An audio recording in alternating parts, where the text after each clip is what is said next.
함께 이 본문을 생각하고 우리의 구원의 근거가 되신 예수님께서 무엇을 행하시고 어떻게 행하셨는지를 살펴보도록 하겠습니다. 우리 인생의 최대의 이슈, 주제, 관심, 아무리 떨쳐버리려고 해도 떨쳐버릴 수 없는 주된 관심이 무엇이냐면은 우리 인생이 창조주가 계시다면 그 창조주 하나님이 우리를 어떻게 무엇을 근거로 받아들이시는가? 우리의 창조주, 우리의 주인이신 그 하나님이 우리 같은 인생과 영원토록 함께 하기를 원하실 텐데 무엇을 근거로 우리를 받아들이고 영원히 함께 교제하기를 원하시는가? 이러한 문제들로 일생에 있어서 우리 인생에 있어서 가장 큰 이슈로 항상 등장되어 있습니다. 다른 말로 표현하면 하나님은 우리를 무엇을 근거로 구원하실까? 그렇게 항상 우리는 그런 의문과 또 그러한 이슈에 마음이 떠날 수가 없습니다. 가장 중대한 주제인 것이죠. 만약에 어떤 사람이 참되게 영적인 각성을 했다면 그 각성을 경험한 사람에게는 이러한 이슈가 가장 선명하게 다가옵니다. 하나님은 나를 무엇을 근거로 받아들이시는가? 나 같은 죄인을 무엇을 근거로 받아들여 함께 하실 수 있으신가? 영적인 각성을 통하여 자신이 죄인이라고 하는 사실을 확신할 때마다 반드시 이 질문이 자기 앞에 가장 크게 등장하게 되는 것입니다. 나는 어떻게 하나님께 나갈 수 있는가라고 하는 것이죠. 오늘 그에 대한 분명한 답이 5장 9절에 등장하고 있습니다. 한번 보시면 온전하게 되셨은즉 자기에게 순종하는 모든 자에게 영원한 구원의 근원이 되시고 자기에게 순종하는 모든 자에게 구원의 근원이 되신대요. 이게 이제 각성한 영적인 각성을 통하여 자신이 죄인이라고 하는 사실을 가장 참되게 깨달은 사람에게는 이 5장 9절의 말씀이 즉각적으로 해답이 되는 것입니다. 자신이 죄인이라고 하는 사실을 깊이 깨닫는 순간 이 문제가 해결되지 않으면 견딜 수 없는 상황이 되는 거죠. 그래서 그렇죠. 하나님께서는 우리 인생들을 영적으로 각성시킬 때에는 반드시 예수 그리스도가 누구신지를 강하게 복음으로 제시해 주시고 깨닫게 해주시고 보여주시는 가운데 자신이 죄인, 극도의 죄인이라는 사실을 깨닫게 해주십니다. 그러니까 정말 감사한 거죠. 만약에 내가 극도의 죄인이라고 하는 사실만 깨달은다면 그 사람은 단 한순간도 견딜 수 없는 상황으로 떨어지게 될 거예요. 그러니까 하나님은 복음 안에서 그리스도가 누구신지 우리를 위하여 무엇을 행하셨는지를 명확하게 제시하면서 우리가 죄인이라는 걸 깨닫게 해주신 거죠. 그래서 세례 요한의 복음 전도와 예수 그리스도의 복음 전도가 나뉘어지지 않고 하나로 묶여져 있는 그림으로 봐야 돼요. 회개하라 천국이 가까웠느니라 딱 이렇게 제시하고 주 예수 그리스도께서 나를 믿으라고 말씀하신 이 전체의 복음서 내용은 하나로 보아야 되는 거죠. 자신이 죄인이라는 것을 깨닫고 회개하여 돌이켜 그리스도를 붙잡도록 제시하는 이 중요한 이 복음서에 제시하는 이 내용들이 얼마나 중요하게 우리에게 복음 전도를 통하여 역사하고 있는지를 보게 됩니다. 그러면 이제 이러한 질문, 우리에게 어떻게 하면 하나님께서 우리를 무엇을 근거로 우리를 구원하신가라고 하는 커다란 질문 앞에 몇 가지 사항이 해결되어짐으로 우리가 좀 더 이해를 깊이 나갈 수 있을 거라고 봅니다. 첫 번째는 뭐냐면은 하나님의 영원한 구원은 무엇을 요구하시는가라고 하는 거예요. 하나님 우리를 영원한 구원으로 이끌어내시잖아요. 우리를 영원히 구원하신단 말이에요. 근데 우리에게 요구하신 바가 있으시다는 거예요. 그 구원에는 요구한 바가 있어요. 근데 그 요구한 바가 뭐냐면은 적극적으로는 완전한 거룩함을 요구하신 거예요. 첫 번째가. 그래서 구약 성경에도 그렇고 신약 성경에도 그렇고 지속적으로 끊임없이 요구하신 게 뭐냐면은 내가 거룩하니 너희도 거룩할지니라 이거였거든요. 그럼 여러분과 저는 굉장히 중요한 대답이 필요해요. 어떤 대답이 필요하냐? 나는 스스로 거룩할 수 없습니다라고 고백할 줄 아는 것이 정직한 대답이에요. 첫 번째가.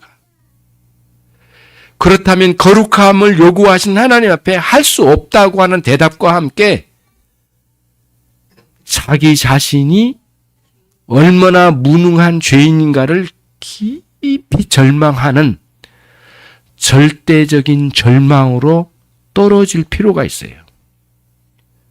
그러면서 동시에 절망으로만 떨어지면 안 되고요. 동시에 절대 의존의 신앙으로 발돋움해야 돼요. 다시 말하면 나는 결코 내 스스로가 거룩해질 수 없습니다. 나는 영원히 죄인입니다. 하지만 하나님께서 보내주신 우리 주 예수 그리스도로 말미암아 거룩함에 이를 수 있음을 알게 되었습니다. 내가 주님을 의지하고 그분이 이루신 구원의 성취를 힘입어서 하나님 아버지 보좌 앞에 나갈 수 있게 되었습니다.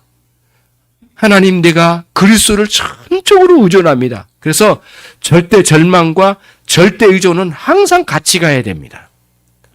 굉장히 중요한 면을 가지고 있는 것이죠.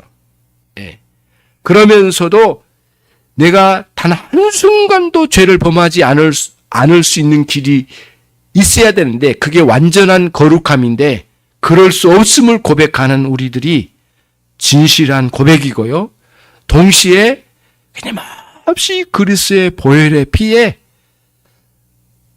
나의 더러움과 흠결 많은 것이 씻겨짐을 지속적으로 씻겨진 가운데 온전하게 나갈 수 있는 길, 우리 주 예수 그리스도 안에서만 그 일이 이루어진다고 하는 사실을 동시에 확신하는 것만이 유일한 하나님께서 받아주시는 유일한 길이라고 하는 사실인 것입니다. 그래서 그와 관련된 예수님의 사역 중에 그와 관련된 말씀을 몇 차례 말씀해 주셨어요. 언젠가는 예수님 앞에 부자 청년이 다가왔습니다. 내가 무슨 선한 일을 하여야 영생을 얻으리까? 그랬더니 예수님께서 십계명에 있는 너희 부모를 공경하고 살인하지 말고 간음하지 말고 쭉 말씀하시면서 이웃과의 관련된 내용에 있어서 완전한 성결, 완전한 순종, 완전한 거룩함을 예수님께서 제시해 주셨어요. 그랬더니 부자 청년이 뭐라고 했느냐 하면은 아주 잘못 알고 있는 거죠. 내가 그것은 지금까지 완전히 다 수행했습니다라고 말했어요. 그런데 저와 여러분이 십계명을 온전히 수행하는 것은 손과 발과 행동과 눈빛으로만이 아니라 말에 있어서뿐만 아니라 내 마음 전 영역에 있어서도 온전히 십계명을 온전히 순종해야만 온전한 거룩함에 이르는 것입니다. 그러나 이 땅에 어떤 인간도 그렇게 할 수 없음을 알기에 우리는 예수님께서 그렇게 하라고 말씀하심에 우리 스스로에게 있어서는 절망이요, 주님께 의존할 때에는 엄청난 복음이 되는 것이죠. 의존하는 거예요. 그리고 끊임없이 말씀으로 가르침 받고 다스려서 내 삶이 어긋난 부분들을 깨닫고 회개하여 그리스도 앞에 나아갈 뿐만 아니라 매 순간 또 이미 나를 구원하시고 원론적으로는 모두 구원하시고 매 순간 회개함으로 용서의 은혜를 감격적으로 끊임없이 새롭게 내 영혼이 씻음받는 것 같은 경험을 해나가면서 앞으로 한 발짝씩 전진해 나가는 것이 믿음 생활의 요체인 것입니다. 그런 삶을 꾸준히 살아가는 거예요. 부끄러운 삶을 돌아보고 주님을 의존하면서 회개하는 거죠. 그래서 어떤 권사님이 교회에 나와가지고 나는 지독한 죄인이라고, 너무너무 큰 죄인이라고 말을 자주 그걸 언급한 걸 봤어요. 그런데 그 권사님의 말은 너무 많이 틀렸어요. 자신이 죄인이라는 사실을 깨닫는 것에 멈추는, 그리고 자꾸 죄의식을 확신하는 것만 갖고 괴로워하고 자책만 하는 것으로 충분히 자기는 그리스도인이라는 표징을 갖고 있는 것처럼 말하는데 그건 틀린 거예요. 그러나 정말 감격스러운 것은 나 같은 죄인을 구원하신 우리 주 예수 그리스도의 은혜 가운데 내가 있습니다. 그래서 오늘 또 용서받은 것을 확신하고 감사해서 난 그분께 눈물로 내 삶 전체로 날마다 그 무엇으로도 다 갚을 수 없는 가운데 그 은혜를 누리고 있습니다 라고 하는 고백, 감사, 찬양까지 뻗어나가야만 그리스도인다운 고백이 되는 거지. 자꾸 자책만 하고 나는 죄인이고 이 땅에 있는 모든 죄를 혼자 다 짊어진 것처럼 굉장히 괴로워하는 것이 그리스도인의 뚜렷한 표징인 것처럼 말하는 것이 옳지 않다는 거예요. 경망스럽게 나는 그냥 죄 용서 다 받았으니까 이제는 가볍게 살아요 라고 말하는 그런 사람 아니에요. 기독교인. 그렇죠? 철저하게 감격하고 감사하고 찬양하는 거죠. 그러면서 날마다 주님과 발맞춰 동행하는 삶을 살아가는 거예요. 이것이 정말 중대한 일이라고 하는 것이에요. 예수님께서 이렇게 우리에게 거룩함을 요구하실 때에는 말로나 행동으로나 손으로나 발로나 마음으로나 하나님의 율법을 완전하게 생각하고 지키고 성취해 나가는 것인데 우리는 그리할 수 없음을 깊이 깨닫고 저 부자 청년처럼 다 지킨 것처럼 교만하게 굴지 않고 엎드려서 한없이 마음 아파하되 주님의 은혜가 얼마나 큰가를 생각하고 그 은혜의 호수에 깊이 들어가서 마음껏 헤엄치며 그 맑은 물을 누리듯이 감사와 감격이 여러분의 삶에 온전히 있기를 바랍니다. 그런 차원에서 잔치집에 초대된 이스라엘 백성들 중에 몇 사람들이 그 잔치집에 어울리는 옷으로 갈아입고 들어왔어야 했던 것처럼 하나님의 나라의 백성들은 그리스도께서 이루시고 성취하신 완전한 의의 성취를 옷 입어야 합니다. 완전히 그리스도로 옷 입어야 돼요. 완전하게 옷 입어야 돼요. 고대의 성경에서 그리스도로 옷 입으라고 한 거는, 옷은 고대에는 특별히 신분을 정확하게 표시한 거였답니다. 그리스도인은 정확한 표시가 있느냐 이거예요. 그리스도로 온전히 옷 입으십시오. 그리스도로 옷 입고 아무렇게나 행동하면 옷 입었다고 하는 것은 자기 착각일 뿐이지 아닐 거예요. 진정한 그리스도로 옷 입은 사람이라면 그분과 함께 삶을 인내하고 참아내고 감사하고 섬길 줄 알고 찬양할 줄 알고 예배할 줄 알고 그분과 늘 교제할 줄 알고 그러고 싶고 그분과 동행하지 않으면 견딜 수 없는 마음으로 살아가는 거죠. 그러니까 우리는 의인은 없나니 하나도 없으며 라고 하는 말씀에 크게 절망하지만 예수 그리스도를 믿는 믿음으로 말미암아 구원에 이를 수 있고 오늘 구원의 근거가 된다고 하는 오늘 본문에 딱 들어오면 엄청난 위로와 감격이 또 있는 것이에요. 같이 가는 거예요.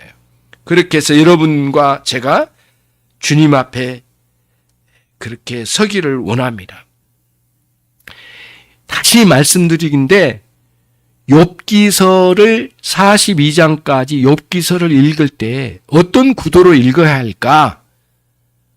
어릴 적에 저는 설교 듣기를 욥은 순종해서 제대로 순종해야지고 인내를 잘해서 순종해야지고 인내를 잘해서 순종했더니 예전보다도 두세 배의 갑절이나 더 부자가 되었더라라고 하는데 굉장히 많이 익숙해졌습니다. 그러니까 그 뒤로 욥기서를 보면 부자 되는 방법 이런 식으로 이해했는데 완전히 잘못된 겁니다. 욥기서는 1장부터 37장까지 어간에 인간의 논쟁이에요. 논쟁. 하나님을 의식하기는 하는데 인간의 사상으로 논쟁 속에서 끊임없이 맴도는 거예요. 그러니까 하나님을 극적으로 만나지 않는 가운데 어떻게 하면 인간이 의롭게 열심히 살아갈 수 있을까의 논쟁이 1장부터 37장이에요. 여러분 한번 작심하고 욥기서를 한번 읽어봐요. 구도를 잡고. 예. 그랬더니 38장에 여호와 하나님께서 욥을 찾아오셨어요.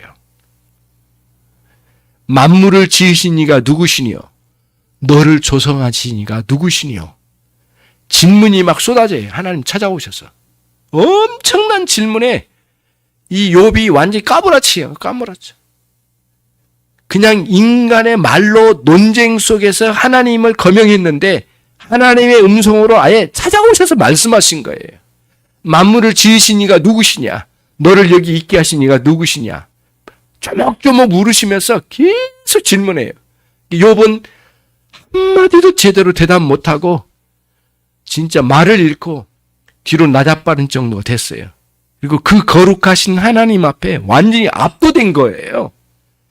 그리고는 예전에는 들었던 남이 이야기해 준 하나님에 대해서 들어서 알았던 제대로 알지도 못했죠. 하나님에 대해서 그냥 제3자에 의해서 들었던 하나님인데 이제는 하나님 직접 배웠습니다.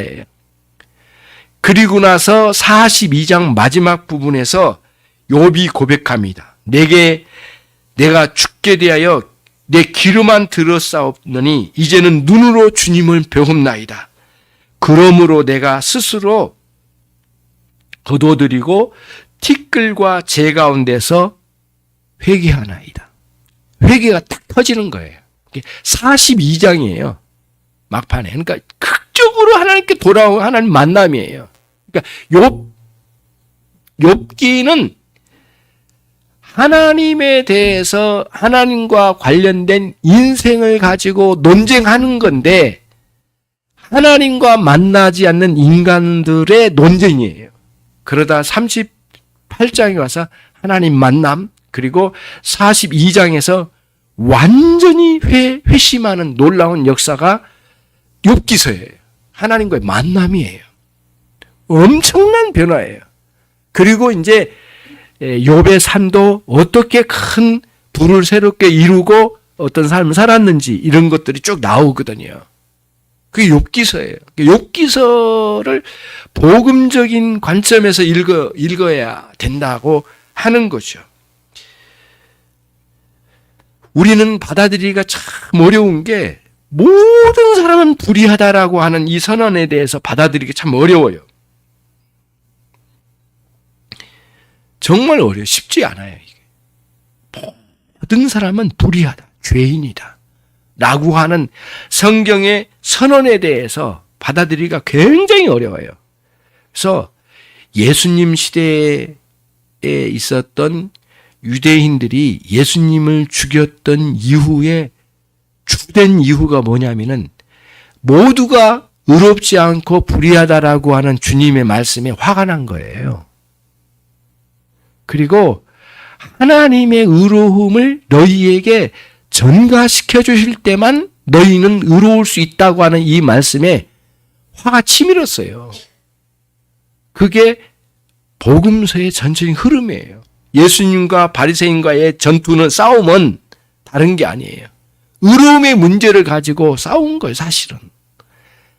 우리가 이토록 열심히 종교 생활했으면 하나님이 인정해 주셔야 되지 왜 인정 안 해 주신다고 너는 떠버리냐 이런 문제였어요. 주님은 아무리 인간이 노력해도 종교적인 활동을 한다 하더라도 의로울 수 없다라고 주님이 말씀하시고 회개하여 돌이켜서 하나님께 돌아온 유일한 길 나 예수 그리스도를 믿음으로 말미암아 구원을 얻으라 라고 하는 이 말씀에 엄청난 반감으로 예수님을 죽이지 않으면 견딜 수가 없었던 거예요. 로마 가톨릭이 편법을 썼어요. 하나님이 우리를 의롭게 여겨주시는 방식이 예수님을 통해서 주시는 방식이란 것까지는 인정을 했어요. 로마 가톨릭도. 그런데 로마 가톨릭에서 말한 것은 주입된 의라는 교리를 가지고 나왔는데요. 그건 뭐냐면은 예수님은 우리에게 당신의 의를 이렇게 의롭다고 칭해 주셔서 전가해 주신 거라기보다는 예수님은 일종의 프로그램에 따라서 우리를 길을 열어주셨다고 보는 거예요. 다시 말씀드릴게요.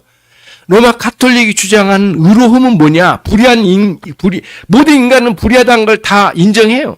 그리고 예수님을 통해서 그 길을 알았다고 하는 것까지도 인정해요. 그런데 로마 가톨릭은 뭐를 말하냐면은 예수님이 이렇게 이 길을 갔다. 이런 방식으로 길을 가지고 의로움을 나타냈다.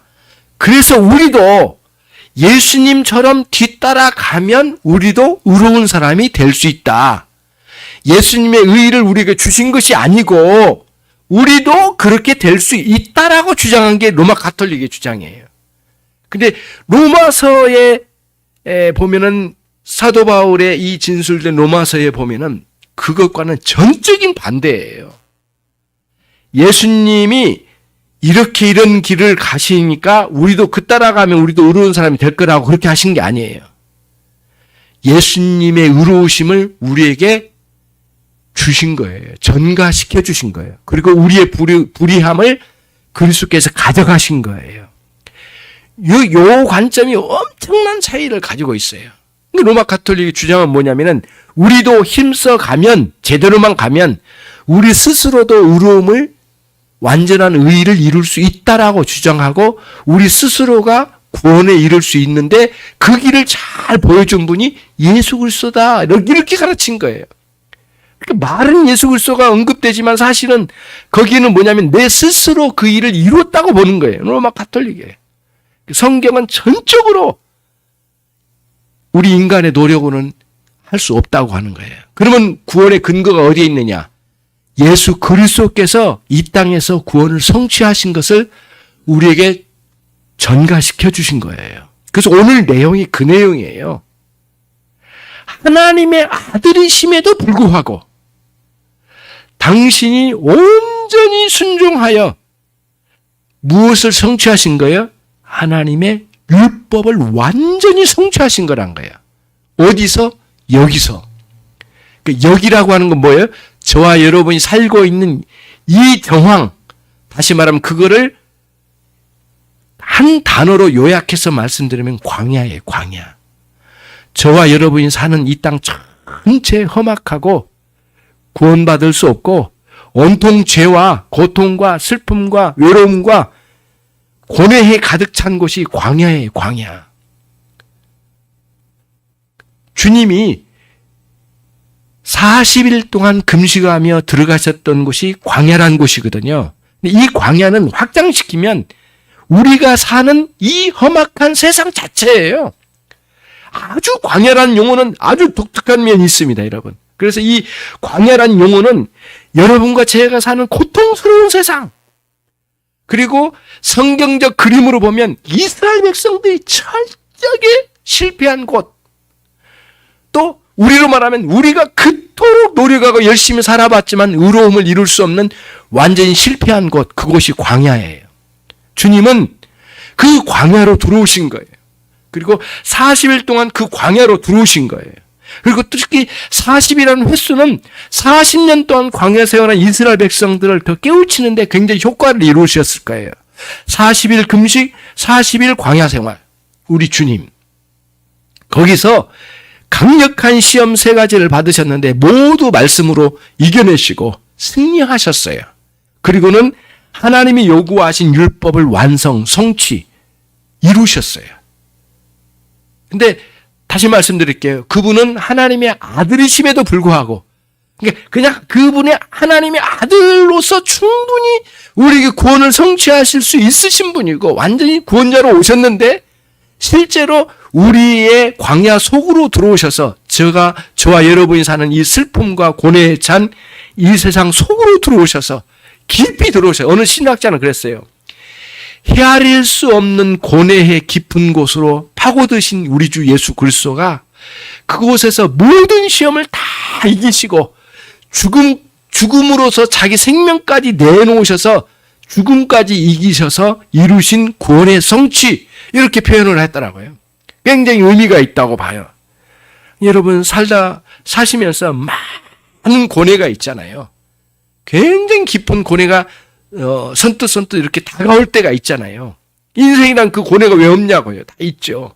예, 우리가 죽을 때까지는 그 고뇌가 섬찟 다가오는 거거든요. 근데 우리 주님이 거기를 당신의 핏길로 다 물들이셔서 우리를 구원의 길로 완전히 인도하신 우리 주 예수 그리스도 구원의 성취를 이루셨다고 하는 거예요. 본문 말씀이. 한번 이 본문을 이해하기 위해서는 조금 더 해설을 좀 붙여야 될 것 같아서요. 우리 본문 한번 보겠습니다. 7절을 보시면 그가 육체에 계실 때라고 하는 것은 예수님께서 사람의 몸을 입고 이 땅에 오셔서 사셨을 때죠. 근데 그 육체에 계실 때라고 할 때 단순히 그냥 육체라고만 생각하면 안 되고 좀 함의된 의미를 좀 확장시켜야 되거든요. 인생의 온갖 연약함이에요. 참 연약하잖아요. 저는 우리 할아버지가 세상에서 어렸을 때 최고인 줄 알았습니다. 왜 그러냐면은 동네 사람들이 오면 우리 할아버지께 항상 큰절을 하고 가장 큰 어른으로 모셨거든요. 그래서 우리 할아버지는 최고 뛰어난 분이라고 생각을 했어요. 그래서 우리 할아버지 최고라고 생각했거든요. 6.25 때 빨갱이들에게 부역을 하셨어요. 할아버지만 아니라 그 동네 그 일대는 전부 다 그럴 수밖에 없고 그러지 않은 사람은 다 목이 달아났으니까. 아무튼 부역을 했어요. 빨갱이들 도왔죠. 제가 이제 63년생이니까 전쟁이 일어나고 10여 년 지난 거거든요. 수습도 안 되고요. 실제로 6.25 때 죽었던 해골이 동네 뒷산에 굴러다닌 것도 제 눈으로 직접 봤으니까 워낙 많이 죽었다고 하니까요. 할아버지가 최고인 줄 알았어요. 근데 가면 갈수록 할아버지에 대한 실망이 컸어요. 엄청난 충격으로 어린 나이에 화가 치밀어서 할아버지께 대든 적이 있어요. 왜 그랬냐면은 어떤 젊은 놈이 구두를 신고 들어오는데 영감 들어올 때부터 이렇게 말을 하는 것에 너무너무 어린 나이에 제 눈에는 막 서럽고 놀랍고 화가 났는데 어이 영감 그러면서 할아버지에게 거의 막말 가까운 이야기를 막 해대는 거예요. 제가 할아버지 옆에 항상 있었거든요. 그래서 제가 할아버지에게 막 따졌어요. 할아버지가 대들었어요. 그 젊은 사람 가고 난 뒤에. 할아버지는 왜 이 젊은 놈한테 굽신거리고 나갈 때 인사하고 그 젊은 놈은 할아버지를 툭툭 치면서 막말을 하는데 할아버지는 왜 그렇게 하냐고. 할아버지 왜 그러냐고 하면서 막 서럽게 따졌어요.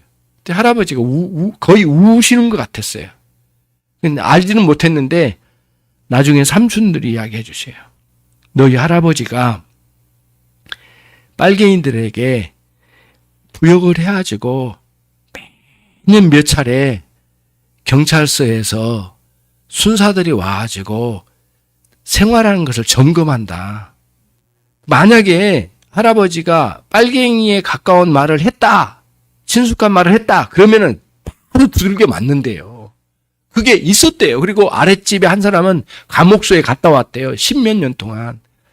그 말을 듣고 인간이 얼마나, 이게 그때는 몰랐죠. 나중에 쭉 생각하면 인간이 얼마나 그 존재인가를 할아버지의 견고함이 무너진 때부터 이제 알기 시작한 것 같아요.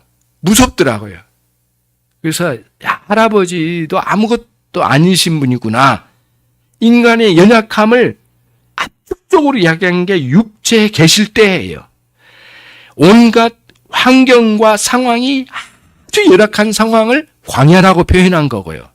그래서 성경을 읽을 때 광야라고 한 것과 육체라고 하는 이 두 단어가 항상 엮여져요. 그러니까 개인적이고 내적인 면에서는 육체란 개념으로 얼마나 연약한가. 죄를 지을 수밖에 없고 의로움을 나타낼 수 없고 하나님의 율법을 지킬 수도 온전히 지킬 수도 없는 아주 연약한 존재의 특징을 육체라는 표현에 담아냈어요. 그리고 아무리 열심히 살려고 해도 되지 않아. 온갖 걸림돌이 굉장히 많아. 이 세상 광야.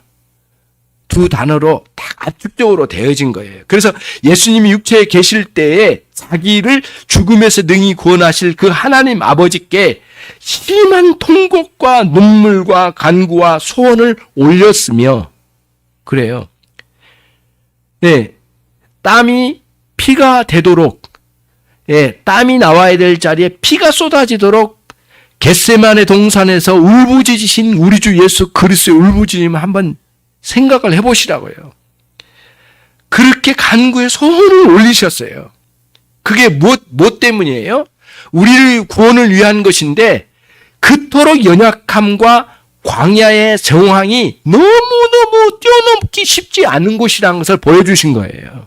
그리고 모든 인생은 여기에 절망적으로 빠져버렸고 이미 실패한 존재들이지만 우리 주님은 이걸 뛰어넘어 하나님 아버지께 간구로 나아가서 이거를 승리로 이끌어내셨다라고 하는 거예요.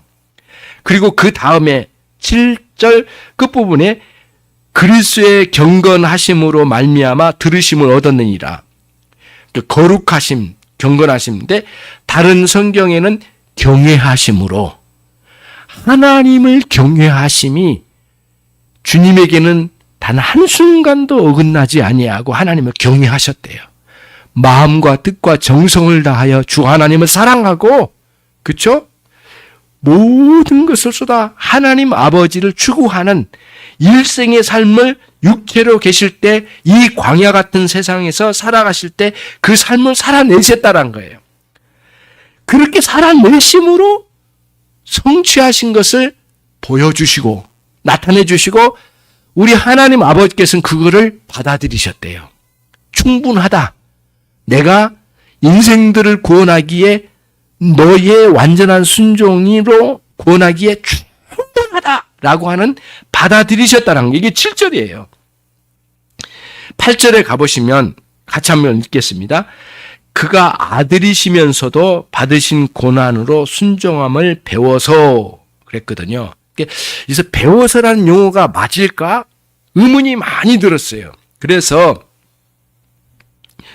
만다노라고 하는 단어인데요. 이 배워서라는 단어에 여러분 성경에 기록을 해도 좋겠습니다. 마음을 다하여 바라보는 것이 본래 뜻이랍니다. 여기 배워서라고 하는 단어가 만다노인데 마음을 다하여 바라보는 것, 어디를 바라봤을까요? 구원을 이루실 하나님 아버지를 바라보았을 거예요. 그러니까 우리 주님은 온전한 순종으로 죽기까지 고난 당하심으로 하나님 아버지의 구원하실 하나님 아버지를 마음을 다하여 바라보셨다는 거예요. 하나님의 뜻을 이루시기 위하여 완전한 순종을 성취해 나가시는 우리 주 예수 그리스도. 모든 인생들이 이 자리에서 실패하였지만은 이스라엘도 광야에서 40년 동안 철저히 실패했지만 그리하여 반역의 길을 갔지만 우리 주님은 완전한 순종으로 하나님이 원하신 기대에 완전히 충족시키신 우리 주 예수 그리스도의 구원의 성취라는 거예요. 그 성취된 걸 우리에게 주셨다는 거예요. 누구에게? 믿는 자에게. 근데 아까 로마 카톨릭으로 가면 뭐예요? 예수님은 당신 자신이 그렇게 해서 구원을 성취해서 가셨는데 우리는 예수님의 구원의 성취를 받는 게 아니라 로마 카톨릭이에요. 우리도 예수님처럼 따라가면은 우리도 의로움을 이룰 수 있다라고 하는 건데 철저히 오늘 본문의 말씀에는 반대되는 가르침이 아니고 무엇이겠습니까? 이거를 보는 거예요. 그래서 그냥 예수님에 대해서 고통을 많이 당하셨네. 동정심에 겨운 그런 태도로 갈 게 아니라 인생이 모두 여기서 망했구나. 이 광야와 연약함 속에 육체 속에서 이 속에서 완전 인생은 망했구나.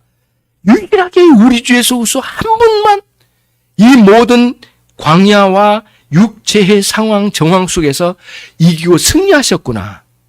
그리고 그 승리하신 것을 하나님 아버지께서는 완전히 인정하셨구나.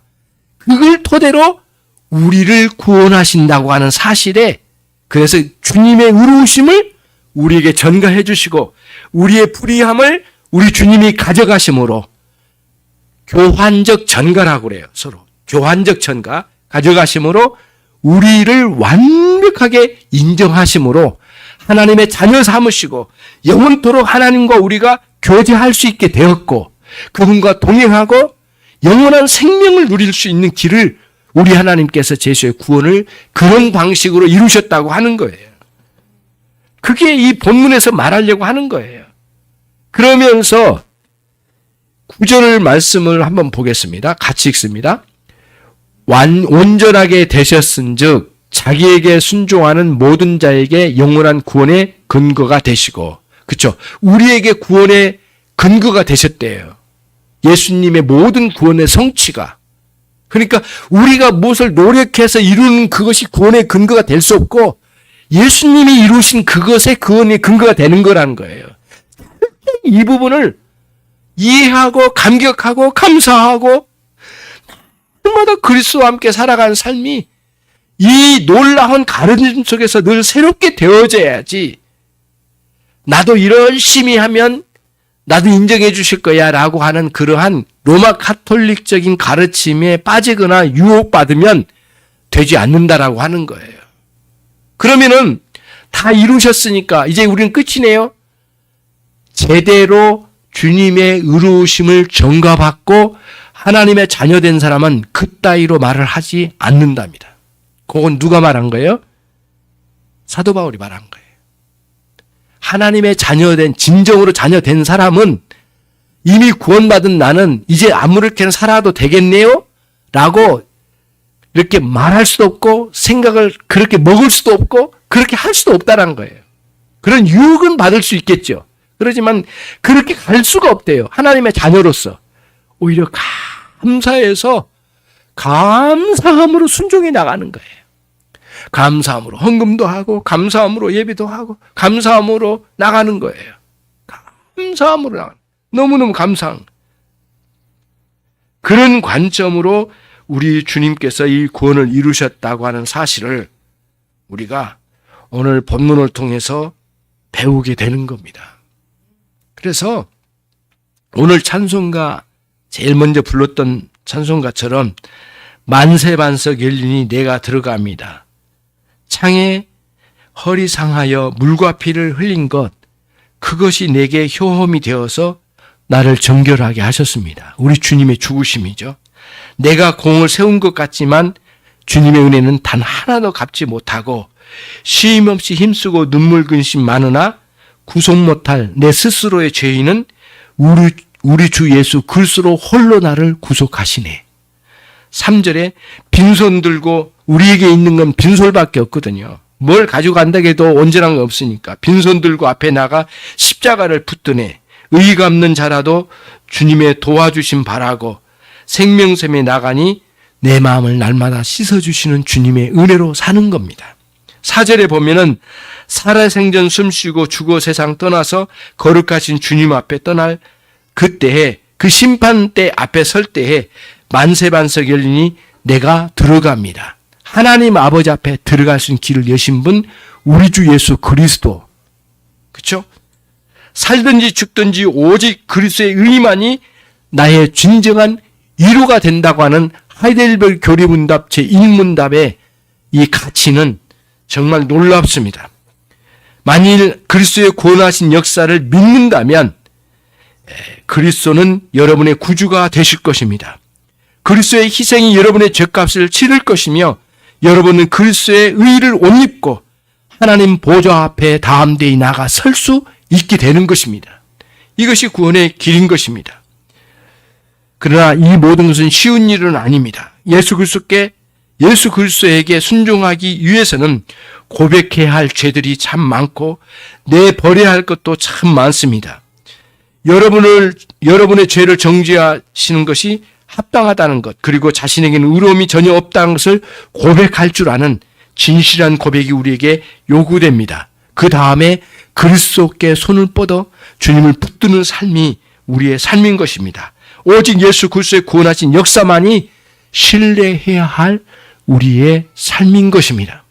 주님의 구원에 큰 은혜가 있길 바라고, 어떤 목회자의 딸이 요즘 크게 회심해서 이러한 큰 회심을 경험하여 진정한 그리스도인으로 크게 성장하게 되었다고 하는 이야기를 요즘 들었습니다.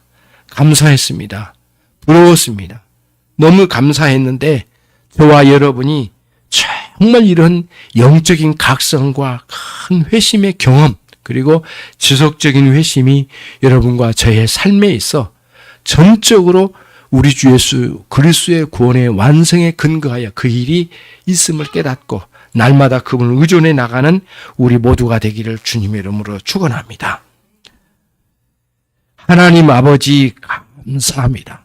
오늘도 저희들의 구원의 근거가 되신 우리 주 예수 그리스도의 완전한 순종과 또 이루심을 우리가 다시 한번 배우게 되고 전적으로 그리스도를 의존하는 삶으로 나가야 할 것을 촉구받았습니다.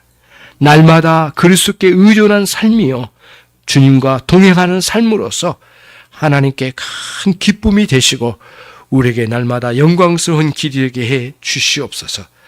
주 예수 그리스도의 은혜와 하나님 아버지의 크신 사랑과 우리 성령님의 내주 교통하심이 우리의 구원의 근거가 되신 우리 주 예수 그리스도와 그분의 구원의 성취를 날마다 감격적으로 알고 찬양하고 감사하며 나갈 수 있는 우리 모두가 되기를 원하는 종들에게 지금으로부터 영원토록 함께 있을지어다. 아멘.